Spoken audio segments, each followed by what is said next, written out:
The Watcher might be back. The Siren in the Borderlands 4 trailer might be a character we've already seen, and she might have Commandant Steele's powers. But before we get into any of that, be sure to sub to the channel because we are trying to hit 60k by time Borderlands 4 releases. And if you want the #1 spot for Borderlands 4 news the moment it drops, you'll want to be subbed as well. And if you're not already convinced, be sure to check out this video that we just uploaded, where we explain that the first raid boss location may have already been found through the Borderlands website. I'll leave a link to that in the description and in the comment section. So, the base of this video was brought up to me by someone called TitanX9 via Discord. They DM'd me directly and brought this to my attention, so if you're watching Titan, thank you. The Siren in the Borderlands 4 trailer instantly was subject to speculation on their identity.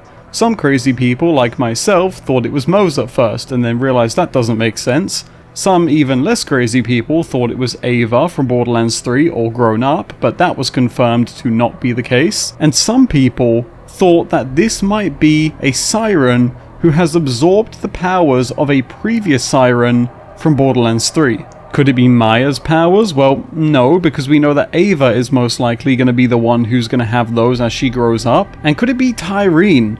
Well, maybe, but who this actually might be and the Siren powers they have acquired is a girl named Emily Swan, and the powers she's absorbed might just be from Commandant Steele during Borderlands 1. But how? Well, in order to get there, we're going to need to talk about something which a few people in the community are already aware about, but I'd be willing to bet that around 50 to 60% of you watching this video have never heard of before, and it even caught me by surprise. So, you may notice we are on Borderlands The-PreSequel today, and that's because we are talking about a side mission / Badass rank challenge known as Digging Up the Past.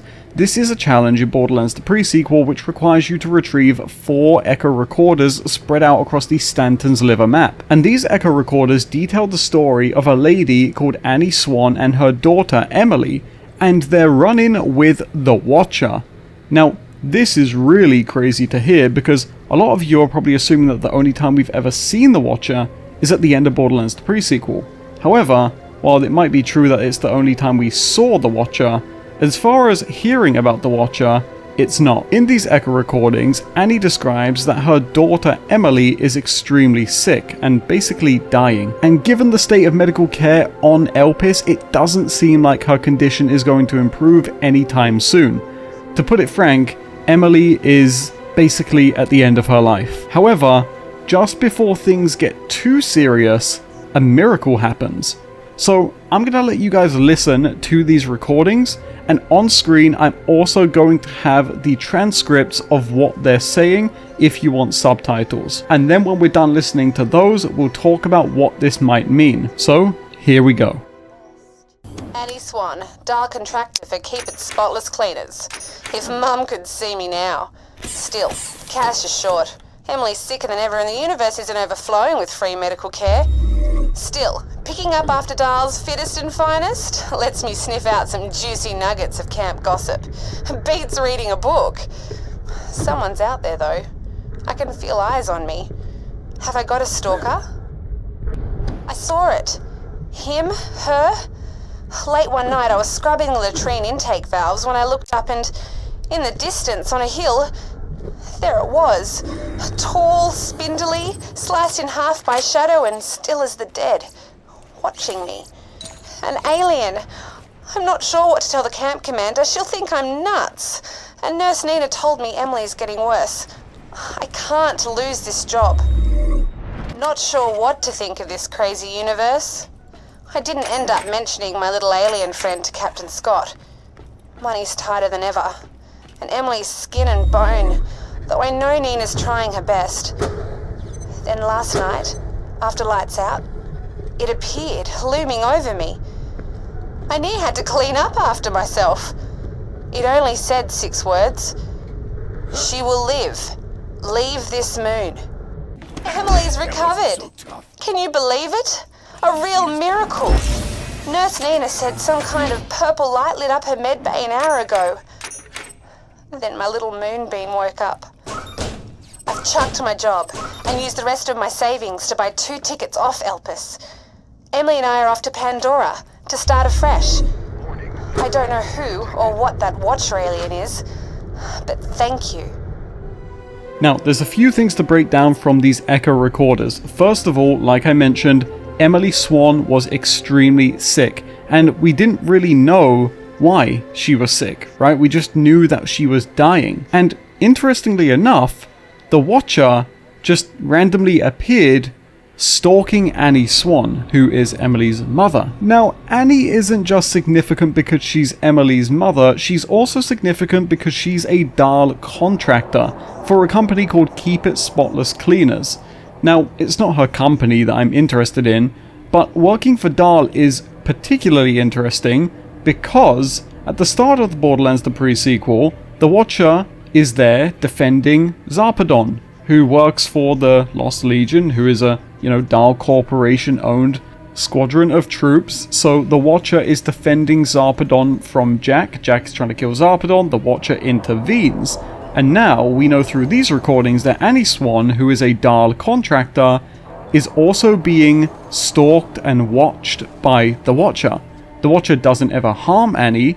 In fact, we find out in these recordings that the Watcher helps Annie and helps her daughter too, or at least so we think. The Watcher told Annie to leave Elpis and said that her daughter will be fine. But what's interesting is that the Watcher never told Annie to leave with her daughter. However, she does. In the fourth echo recorder, Annie says that Emily had basically fully recovered. It was a miracle. And that a purple light lit up the medbay an hour ago. And then Emily woke up, which is crazy to think about, right? Basically on the brink of death, and then all of a sudden the Watcher shows up, says your daughter's gonna live, and the next day she's fine.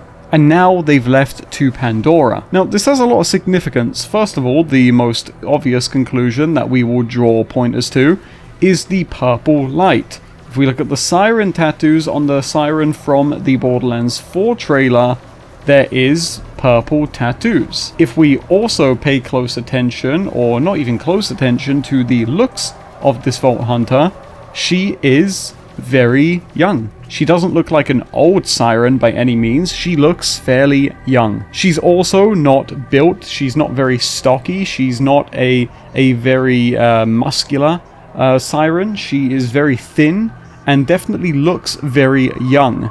And interestingly enough, we know that there's a high possibility that Borderlands 4 starts on Elpis from the PlayStation blog post where they say that we'll be crash landing onto Kairos. So this leads me to a few conclusions. Either we will be crash landing onto Kairos from the planet of Elpis or from the planet of Pandora.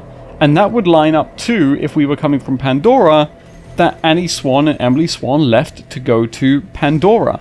And even if it was from Elpis, it would make sense that maybe Emily returned to Elpis to look for the Watcher, or maybe Annie went to Elpis to look for the Watcher, ended up dying, so Emily went after her. If the Watcher had the power to save Emily, perhaps when the war breaks out between the Rippers and the Order, they go seeking the Watcher again. However, they end up, or rather Annie ends up, losing her life. This would provide a backstory for Emily during the events of Borderlands 4, and why it's so important that she wants to find the vault. If you've watched my other video on the Timekeeper, you'll know that there's a high chance that the Timekeeper has the possibility to reverse time itself, bringing certain people back from the dead. If this includes Emily Swan's mother, it would serve to a reason why she wants to go after the vault. That could be her motive. It's also possible that Annie is still alive, perhaps trapped inside the vault, or Emily doesn't know where Annie is, and throughout the duration of the game we may find echoes hinting to her location, and it's going to be one big chase to try and track her down. That would of course be the side motive for Emily. The other characters would have their own thing going on. But why would she have Commandant Steele's powers? Well, Titan says, if Emily is a Siren, then she would be the recipient of Steele's power, since all of the other Sirens are theoretically alive at the time of the events in the pre-sequel, unless the 7th Siren. But maybe that is why the tattoos are pink or purple. Maybe it's an artificial Siren, or maybe this is the result of healing. Perhaps the purple tattoos represent the power of healing, and that's what Emily possesses. we had speculated about a healer in Borderlands 4, a healer Siren. And interestingly enough, in this shot right here, when Emily, presumably, her Siren tattoos are glowing, she does have these little floating wings on her shoulders.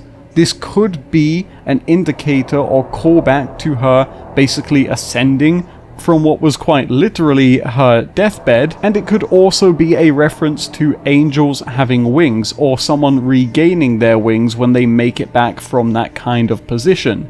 There's a lot of things here which may just add up and point towards this character being called Emily, the Siren, or Emily Swan, the Siren. Also, another thing to point to, Emily Swan, swans are birds, birds have wings, her shoulders have wings. If this sounds like copium, it's because it is, but this is purely a theory, which is why I want to get your thoughts on it in the comment section down below. And assuming this is Emily Swan, the one thing I really want to hear from you guys is, do you think her mother is alive? And if she isn't, what happened to her? And on the flip side, if she is, what happened to her? But either way, I think it's very interesting to think about, and I'm really excited to see if this gets revealed, so thank you to TitanX9 for bringing this theory to me. But without a doubt, that's going to be the end of this video. Thank you guys so much for watching. I hope you've been enjoying the Borderlands 4 content. Thank you for all the support. And remember to subscribe so we can hit 60k before Borderlands 4 comes out, and so you can stay up to date with all the news. Again, if you haven't already heard, we may have found the raid boss location for Borderlands 4 at launch.